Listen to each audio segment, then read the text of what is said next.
शासन से हाथ जोड़ करके रिक्वेस्ट है, मेरे प्रधानमंत्री नरेंद्र मोदी जी, और मेरी भावनाएं अगर आहत हुई कि मेरे प्रधानमंत्री का अपमान हुआ यानी मेरे भारत का अपमान हुआ, मेरे भारत का अपमान हुआ यानी कि सर्वस्व विनाश कर देंगे। अगर किसी 2 कौड़ी की घस्ती को अगर ये बात लग रहा हो 500 रुपए वाली को कि खड़े होकर के ये बोलेगी कि मोदी तेरी कब्र खुदेगी, तो उसकी वही माँ। 2029 में मैं मोदी के नाम पर वोट नहीं दूंगा। नहीं चलेगी, नहीं चलेगी। ये लो, इसने तो खुद अपनी माँ खोद दी। अब बताओ, 2 कौड़ी की घस्ती 500 रुपए में ठुकवाने वाली इसकी माँ क्या हुई? रंडी रंडी रंडी।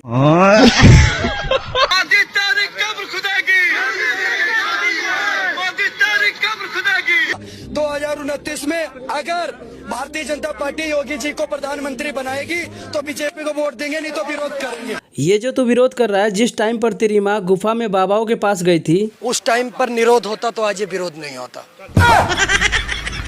बिल्कुल सही बोला तूने। अगर उस दिन निरोध होता तो तू साला पैदा ही नहीं हुआ होता, किसी निरोध में सड़ गया होता।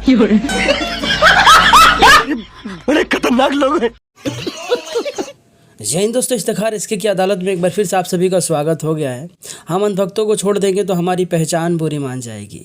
अगर हम इनको इनकी औकात दिखा देंगे तो दुनिया हमको सलाम ठोक कर जाएगी। एक बार फिर से आ गया हूँ आप सबके बीच, अब तबाही होगी। चैनल को सपोर्ट कीजिए, बड़ा वाला चैनल सस्पेंड हो गया है और ये चैनल बहुत ही पुराना है, इस पर वीडियो काफ़ी समय से नहीं डाल रहा था, तो ये चैनल बहुत डाउन हो गया है। इसका रीच बिल्कुल ही डाउन है। इस चैनल को सपोर्ट कीजिए। मैंने देखा कि मेरे इन दलित एंटरप्रेन्योर्स में मेरे देश को बदलने की ताकत है। मैं उनको बल दे रहा हूं, ताकत दे रहा हूं। इसके कारण कुछ लोगों को परेशानी हो रही, चाहे एससी हो, एसटी हो, ओबीसी हो। वंचित का जो अधिकार है, मोदी उसका चौकीदार है। जब मोदी जैसा चौकीदार हो, इसने अपनी मां का दूध पिया है, जो आपका हक छीन सकता है।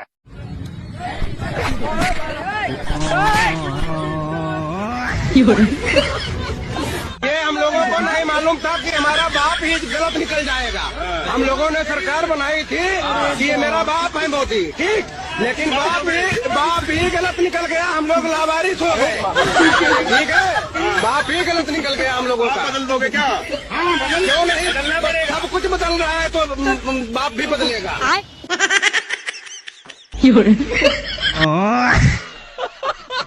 बहुत ले लिए इनकी, अब किन्नर साहिबा को लेंगे। किन्नर साहिबा को इफ्तिखार की अदालत में बुलाया जाए। देखिए जनाब, वोट तो हम बीजेपी को ही देंगे। धन गया तो और कमा लेंगे, लेकिन धर्म चला गया तो अधर्मी हमें जीने नहीं देंगे। अच्छा, यूजीसी का बिल तुम्हारे बिल में घुसने के बाद क्या हुआ? भाजपा ने ही यूजीसी का काला कानून लाकर ब्राह्मण, वैश्य और क्षत्रियों को अलग कर दिया है, हिंदू समाज में बंटवारा किया है। ये पाखंड नहीं, ये धोखा है। हिंदुओं के साथ ये अन्याय हो रहा है। ये क्या हो गया? ये क्या सुन रहा हूँ मैं? अंधभक्तों मुबारक हो, किन्नर साहिबा प्रेग्नेंट हो गई। भाई बहनों, अभी 3-4 महीने से मैं हद से ज्यादा ब्लोटिंग और वेट की प्रॉब्लम से हद से ज्यादा सफर कर रही हूँ। अंदर डालोगे बाहर निकालोगे, दर्द होगा मुझे। टेंशन ना लो, जब भी डालूंगा ये लगाऊंगा मैं, तुमको दर्द नहीं होगा उस पे जब ये लगेगा, तुमको मजा बहुत देगा अंदर बाहर जब करेगा। थूक लगाकर कहाँ पर गए वो सारे हिंदू? तुम लोग क्या, तुम्हारा खून पानी हो चुका है? यहाँ पर मुसलमानों के विधि विधान से पूजा पाठ हो रहे हैं। मुसलमानों की बुराई करने से हिंदुत्व नहीं बचेगा, हमें अपनी बुराइयां कम करनी। देर से समझ आया, लेकिन समझ तो आया कम से कम। पहली बार आज धीरेन्द्र शास्त्री जी की बातें मुझे अच्छी लगी। आगे देखिए। आप हिंदू में सांप्रदायिक दंगा मत फैलाइए। किसका है? कौन है मुस्लिम? क्यों कर रहे हो आप? मैं हिंदू। किसने लिख दिया? क्यों दिया? दंगा करवा रहे हो आप लोग? कहाँ से चल के आ जाते हो? ये लोग हिंदू नहीं है क्या? नहीं, ये लोग हिंदू नहीं है क्या? कुछ लोगों की उम्र हो गई, जल्दी चले जाए, अपनी भी आधी हो गई। एक बात बोले, आप अपने बच्चों को देकर क्या जा रहे हैं? हिंदू मुसलमान, क्या देखे जा रहे हैं? हिंदू मुसलमान। ये बात कहते हुए हमें बिल्कुल भी झिझक नहीं है। मुसलमानों को गाली देने से कभी भी हिंदू नहीं बचेगा। हमें उन्हें गालियां नहीं देनी, हिंदुओं को तालियां देनी है तो हिंदू बचेगा। मुसलमानों की बुराई करने से हिंदुत्व नहीं बचेगा।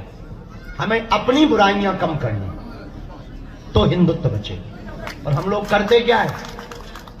उनकी बुराइयां करते हैं।